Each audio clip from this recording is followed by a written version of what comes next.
Welcome. If you want to check for firmware update of your HuaweiSoundX, at first you have to grab your phone, then you have to enter AI Lab application, and we have to choose our device, of course.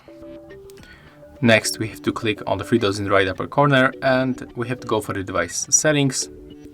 Here we can find the device information, serial number and model. And to change, get the update, we have to click right here, then click here.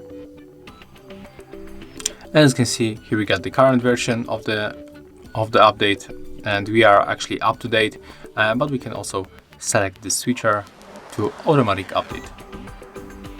So as you can see, that's how it looks. Thank you guys for watching. Leave thumbs ups, comments, and subscribe to our channel. See ya!